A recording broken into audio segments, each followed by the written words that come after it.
आपको महाकुंभ की उस महाशक्ति के बारे में बताना चाहते हैं जिसका डंका पूरी दुनिया में बज रहा है। महाकुंभ का आयोजन 13 जनवरी से शुरू हुआ, लेकिन पाकिस्तान में 9 जनवरी से ही वहां के लोगों ने गूगल पर महाकुंभ और कुंभ मेला लिखकर सर्च करना शुरू कर दिया। आज शाम 5 बजे भी पाकिस्तान के गूगल ट्रेंड्स में महाकुंभ सबसे ऊपर था, जबकि पाकिस्तान की 96% आबादी मुस्लिम आबादी है। किसी जमाने में अविभाजित भारत का हिस्सा रहे पाकिस्तान के मुसलमान महाकुंभ की भीड़ को देखकर आज बड़े हैरान हो रहे हैं, और यह हैरानी सिर्फ पाकिस्तान तक सीमित नहीं है। जिस कतर में 65% मुसलमान रहते हैं, बहरीन में 74%, यूएई में 77%, बांग्लादेश में 91% मुसलमान रहते हैं, उन इस्लामिक देशों के गूगल ट्रेंड्स में महाकुंभ और कुंभ मेले को सबसे ज्यादा सर्च किया जा रहा है।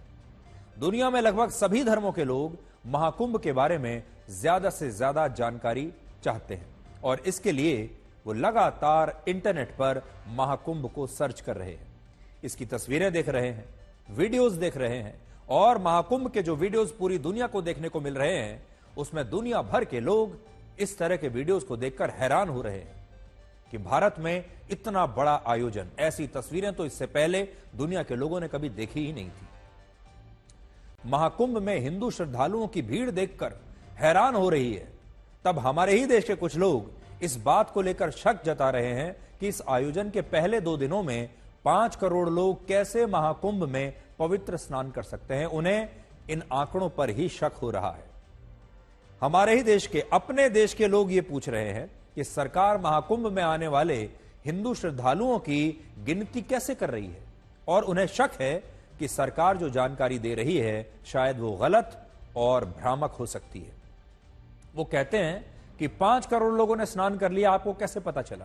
हमें जरा सबूत दिखाइए कि 5 करोड़ लोग स्नान करके चले गए। यह हमारे देश का बहुत बड़ा दुर्भाग्य है कि यहां भारतीय सेना की एयर स्ट्राइक से लेकर महाकुंभ में आने वाली भीड़ तक हर बात का सबूत मांगा जाता है, और हमारे अपने लोग ये सबूत मांगते हैं क्योंकि उन्हें यकीन नहीं है। और आज भी कुछ मुट्ठी भर लोग ऐसे हैं हमारे देश में जिन्हें महाकुंभ की इन तस्वीरों पर विश्वास नहीं हो रहा, उन्हें इन तस्वीरों पर गर्व नहीं हो रहा। आज बहस सिर्फ महाकुंभ की भीड़ को लेकर नहीं है, बहस इस बात पर भी हो रही है कि महाकुंभ के संगम में स्नान करने से किसी भी इंसान के पाप कैसे धुल सकते हैं। दूसरा, जिस संगम में 45 करोड़ लोग स्नान करेंगे, क्या इससे उस संगम का पानी संक्रमित और गंदा नहीं होगा? यह सवाल हमारे देश का वही वर्ग पूछ रहा है, वही लोग पूछ रहे हैं जिन्हें सनातन धर्म की किसी संस्कृति पर विश्वास ही नहीं है, जो इसे अंधविश्वास मानते हैं। लेकिन आज हम आपको यह बताएंगे कि इस आध्यात्मिक विश्वास का वैज्ञानिक आधार क्या है। आध्यात्मिक विश्वास यह है कि जब समुद्र मंथन से अमृत कलश निकला, तब देवताओं और राक्षसों का एक युद्ध हुआ दोनों के बीच, और इस युद्ध में कलश से अमृत की कुछ बूंदें 4 स्थानों पर गिरी। हरिद्वार, प्रयाग, नासिक और उज्जैन, यहां पर अमृत की बूंदें गिरी, और यह स्थान उसी क्षण से पवित्र हो गए।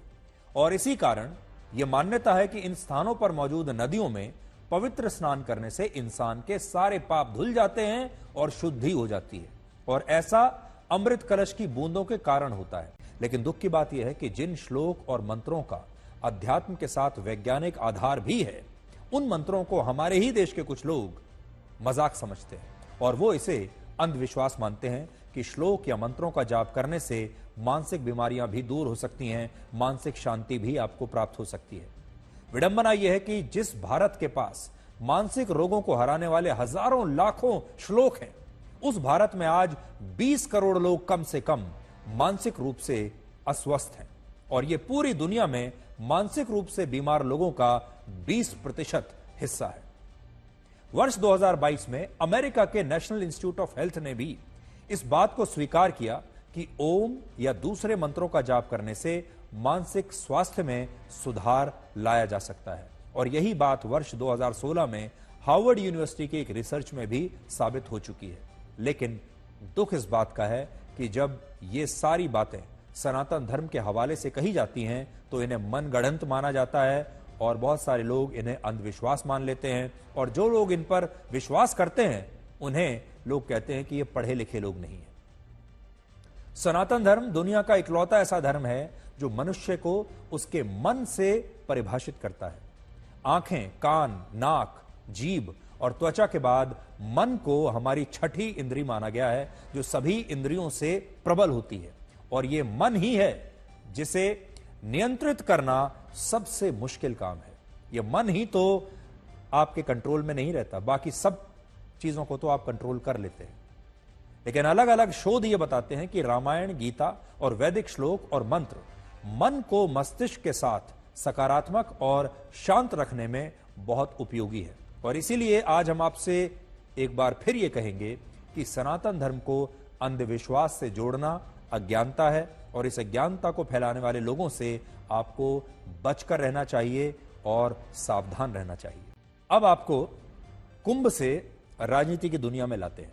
कुछ दिन पहले भारत में बड़ी चर्चा चल रही थी कि अमेरिका का डीप स्टेट भारत को अस्थिर करना चाहता है, कमजोर करना चाहता है, और ये आरोप लग रहे थे कि राहुल गांधी जैसे विपक्ष के कुछ नेता अमेरिका के मशहूर उद्योगपति जॉर्ज सोरोस के साथ मिल गए हैं और उसके कई संस्थानों और उनमें काम करने वाले लोगों के साथ गांधी परिवार के भी घनिष्ठ संबंध हैं, ऐसे आरोप लग रहे थे। बीजेपी ने ऐसे आरोप लगाए थे। लेकिन आज दिल्ली में जब कांग्रेस के नए राष्ट्रीय मुख्यालय का उद्घाटन हुआ तो इसमें राहुल गांधी ने खुद यह कहा कि बीजेपी और आरएसएस ने देश के हर संस्थान पर कब्जा कर लिया है, और उनकी लड़ाई अब बीजेपी और संघ के साथ साथ इंडियन स्टेट से भी है। और जब से उन्होंने ये इंडियन स्टेट शब्द का इस्तेमाल किया है, तब से इस शब्द पर लगातार विवाद हो रहा है, और लोग ये कह रहे हैं कि राहुल गांधी ने आज खुलकर यह स्वीकार कर लिया है कि अब उनकी लड़ाई बीजेपी से तो है, आरएसएस से तो है, ये तो पहले से पता था, लेकिन अब उनकी लड़ाई इंडियन स्टेट से भी है, जो कि एक बहुत चिंताजनक बात है। Do not think that we are fighting a fair fight. There is no fairness in this. If you believe that we are fighting a political organization called the BJP, that we are fighting a political organization called the RSS, you have not understood what is going on. The BJP and the RSS have captured every single institution of our country. We are now fighting the BJP, the RSS and the Indian state itself. तो आपने सुना, राहुल गांधी कह रहे हैं we are fighting the BJP, the RSS and the Indian state. अब बड़ी बात यह है कि राहुल गांधी ने क्या ये बयान, ये जो शब्द उन्होंने इस्तेमाल किया इंडियन स्टेट, क्या वो इस शब्द का मतलब भी समझते हैं या गलती से उनके मुंह से ये शब्द निकल गया? और दूसरी संभावना यह हो सकती है कि वो इस शब्द के बारे में जानते हैं और सब कुछ जानते हुए उन्होंने इस शब्द का प्रयोग किया है, क्योंकि वो इसी शब्द का प्रयोग करना चाहते थे। यानी ये गलती है जिसे हम कई बार स्लिप ऑफ टंग भी कह देते हैं, या फिर वो वाकई इंडियन स्टेट ही कहना चाहते थे। हालांकि राहुल गांधी ने इस तरह के जो बयान हैं ये पहली बार नहीं दिए हैं, पहले भी वो इस तरह की बातें करते रहे हैं, जिससे उन पर यह आरोप लगते थे कि वो भारत को एक राष्ट्र के तौर पर कमजोर करने की कोशिश कर रहे हैं। इससे पहले आप याद कीजिए, उन्होंने भारत को एक राष्ट्र कहने की बजाय इसे यूनियन ऑफ स्टेट्स बताया था। भारत के लिए जातिगत जनगणना को उन्होंने सबसे बड़ा मुद्दा बनाने की कोशिश की थी। भारत में आरक्षण की 50% सीमा को खत्म करने की बात भी तब उन्होंने कही थी, और इससे उन पर यह आरोप लग रहे थे कि वो भारत के समाज को भी तोड़ना चाहते हैं। राहुल गांधी कई बार ऐसी विदेश यात्राओं पर गए जिनके बारे में ज्यादा जानकारियां नहीं थी, और उन्होंने भारत में वहां पर जाकर चुनाव की प्रक्रिया, भारत के अलग अलग संस्थान और भारत की न्यायपालिका, कोविड के वैक्सीन, इन सब को लेकर भी विवादित टिप्पणियां की, और हर बार अपने विदेश दौरों के समय यह बताने की उन्होंने कोशिश की कि भारत में कुछ भी ठीक नहीं है। वो बार बार ये कहते रहे कि भारत में लोकतंत्र बहुत कमजोर हो चुका है। वो बार बार ये कहते रहे कि भारत में जो चुनाव होता है, चुनाव हमारे देश में बेईमानी से हो रहा है। वो ये आरोप लगाते रहे हैं, जो कि अपने आप में भारत की चुनावी व्यवस्था पर एक बहुत बड़ा प्रश्न चिन्ह है। कोविड के दौरान वो भारत सरकार पर न जाने कितने तरह के आरोप लगाते रहे। कोविड की वैक्सीन पर उन्होंने शक जताया और अब उन्होंने खुद यह बात कह दी है कि उनकी लड़ाई बीजेपी और संघ के साथ साथ इंडियन स्टेट से भी है। अब जो खबर हम आपको बताने वाले हैं वो आपकी नौकरियों से जुड़ी है, आपकी नौकरी के भविष्य से जुड़ी है। आर्टिफिशियल इंटेलिजेंस और दुनिया में तेजी से बदलते हालात, तेजी से बदलती टेक्नोलॉजी आपकी नौकरी के लिए एक बहुत बड़ा खतरा बन गए हैं। जिस तरह से आप हर साल नया मोबाइल फोन लेते हैं, कोई नया गैजेट खरीदते हैं, खुद को लगातार अपग्रेड करते रहते हैं, नई लेटेस्ट टेक्नोलॉजी के आप टीवी खरीद रहे हैं, कार खरीद रहे हैं, मोबाइल फोन खरीद रहे हैं, इलेक्ट्रॉनिक गैजेट्स खरीद रहे हैं, क्या आप अपने आप को भी वैसे ही अपग्रेड कर रहे हैं? ठीक वैसे ही अब आपको अपनी नौकरी बचाने के लिए भी खुद को प्रोफेशनली अपग्रेड करना होगा, वरना आप एक पुरानी गाड़ी की तरह बाजार से बाहर हो जाएंगे। वर्ल्ड इकोनॉमिक फोरम ने नौकरियों को लेकर एक रिपोर्ट जारी की है और इस रिपोर्ट ने दुनिया भर के वर्किंग प्रोफेशनल्स को डरा दिया है। इस रिपोर्ट का नाम है फ्यूचर ऑफ जॉब्स, यानी नौकरियों का भविष्य। यानी नौकरियों का क्या भविष्य है, आपकी नौकरी का क्या भविष्य है, 5 साल के बाद आपकी नौकरी बचेगी या नहीं। इस रिपोर्ट के अनुसार वर्ष 2030 तक, यानी आज से 5 साल के बाद, नौकरियों के लिए जरूरी 39% स्किल्स आउटडेटेड यानी पुराने हो जाएंगे।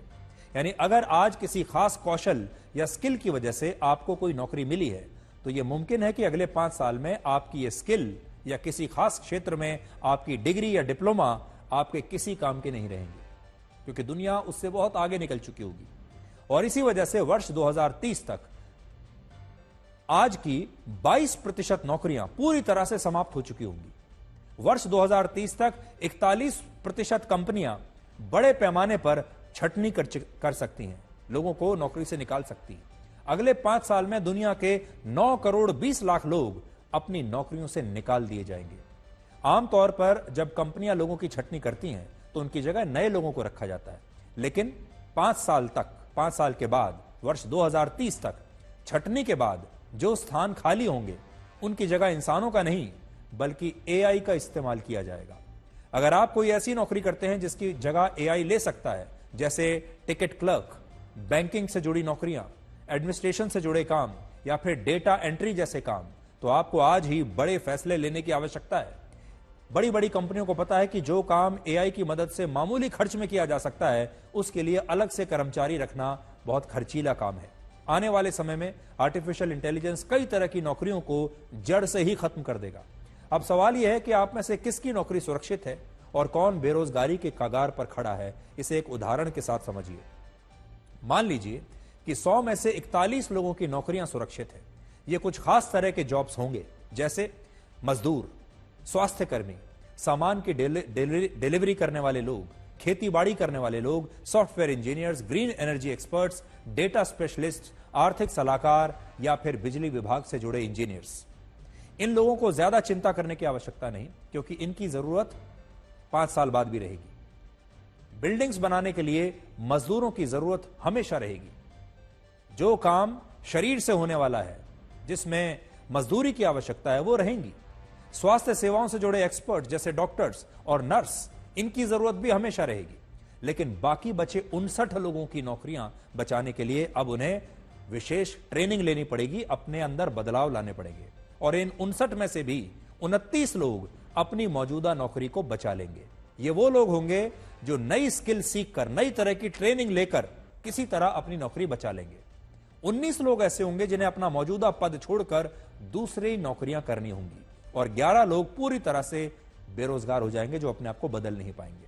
अगर आप कोई ऐसी नौकरी करते हैं जिसे आर्टिफिशियल इंटेलिजेंस से रिप्लेस किया जा सकता है, तो वक्त आ गया है कि आप अपने जॉब प्रोफाइल से जुड़े नए स्किल सीखिए, नई ट्रेनिंग लीजिए। टेक्नोलॉजी बहुत तेजी से बदल रही है, इसलिए इससे दूर भागने की बजाय इसके साथ तालमेल बनाने में ही बुद्धिमानी है। नई स्किल सीखने से आप खुद को बाकियों से ज्यादा योग्य साबित कर पाएंगे बाजारों, नौकरी के इस बाजार में। अगर आप ऑटो इंडस्ट्री में काम करते हैं और अभी तक आप सिर्फ पेट्रोल और डीजल से चलने वाले वाहन बनाते हैं या उन्हें ठीक करना जानते हैं, तो अब आप इलेक्ट्रिक व्हीकल से जुड़ा कोई नया काम सीखिए। इसी तरह से अगर आप ऑयल एंड गैस इंडस्ट्री से जुड़े हैं तो समय आ गया है कि आप ग्रीन एनर्जी से जुड़ी कोई नई ट्रेनिंग लीजिए, कोई नए काम सीखिए। अगर आप पीआर या मार्केटिंग से जुड़े हैं तो आप नई मार्केटिंग स्किल्स सीखिए। सोशल मीडिया मार्केटिंग अब आप सीख सकते हैं, क्योंकि पुराने जमाने की मार्केटिंग नहीं चलेगी। अगर आप ह्यूमन रिसोर्स डिपार्टमेंट यानी एचआर में काम करते हैं तो आप नए एआई टूल्स के बारे में सीख सकते हैं। इससे आपका काम आसान हो जाएगा, सस्ता भी हो जाएगा, आप दूसरों से बेहतर काम कर पाएंगे। चाहे आप किसी भी उद्योग से जुड़े हैं, कोई भी काम करते हैं, आपको यह देखना होगा कि उस इंडस्ट्री में नई टेक्नोलॉजी से क्या बदलाव आ रहे हैं और उसके अनुसार आप नया कौशल कौन सा सीख सकते हैं। नए वर्किंग कल्चर के साथ खुद को अपग्रेड करना ही भविष्य की आवश्यकता है। और इसकी एक वजह यह भी है कि अगले 5 वर्षों में नई स्किल वाली नौकरियों के अवसर भी पैदा होंगे। वर्ल्ड इकोनॉमिक फोरम की इसी रिपोर्ट के अनुसार अगले 5 वर्षों में 7 करोड़ 80 लाख नई नौकरियां भी आएंगी बाजार में।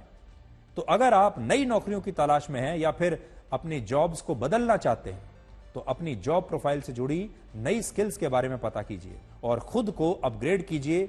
जिस प्रकार से मोबाइल फोन हर महीने के बाद अपने ऑपरेटिंग सिस्टम को अपग्रेड करते हैं, जैसे हर साल 2 साल के बाद आपकी गाड़ी का नया मॉडल आ जाता है, वैसे ही आपका भी एक नया मॉडल अब बाजार में आपको लाना पड़ेगा। हमारी ये रिपोर्ट देखकर आपको घबराना नहीं है, आपको नई स्किल सीखनी है। आपने शायद नोटिस ना किया हो, लेकिन पिछले कुछ वर्षों में टेक्नोलॉजी के बदलने की वजह से आम जीवन में इस्तेमाल होने वाली बहुत सारी चीजें बदल चुकी हैं, गायब हो चुकी हैं। ऐसा नहीं है कि पहली बार हो रहा है। याद कीजिए, टेलीफोन वाले बूथ, पीसीओ बूथ अब हमेशा के लिए समाप्त हो चुके हैं। फैक्स मशीनें अब कहीं नहीं दिखती। टेलीफोन की लैंडलाइन सेवाओं का इस्तेमाल लगभग समाप्त हो चुका है। सीडी और पेन ड्राइव का इस्तेमाल खत्म हो चुका है। सुबह जल्दी उठने के लिए अब अलार्म क्लॉक का इस्तेमाल आप नहीं करते, आपके फोन में ही अलार्म क्लॉक है। अंतर्देशीय पत्र, पोस्ट कार्ड जैसी चीजें अब प्रासंगिक नहीं रही और इसकी वजह से डाकिये का काम भी बहुत ही मामूली और बहुत कम हो गया है। अब आप भी एसएमएस की जगह व्हाट्सएप जैसे मोबाइल एप्लीकेशंस का इस्तेमाल कर रहे हैं। आज पूरा बैंकिंग सिस्टम ऑनलाइन है। पैसा जमा करना हो या कहीं निकालना हो, इसके लिए अब आपको बैंक नहीं जाना पड़ता, सब ऑनलाइन हो जाता है।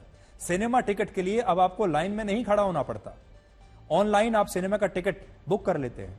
होटल, ट्रेन या हवाई जहाज की बुकिंग अब ट्रेवल एजेंट के पास से नहीं करवाते आप सब कुछ अपने आप अपने मोबाइल फोन से ऑनलाइन कर लेते हैं। ये सारी चीजों में कितने बदलाव हुए। टेक्नोलॉजी बदलने की वजह से ये तमाम चीजें या तो खत्म हो गई हैं, विलुप्त हो गई हैं या होने वाली हैं। इसीलिए अगर आपको फ्यूचर रेडी रहना है तो नई स्किल सीखने पर आपको ध्यान लगाना पड़ेगा। नई चीजें सीखिए जो आपको प्रासंगिक बनाए रखेंगी।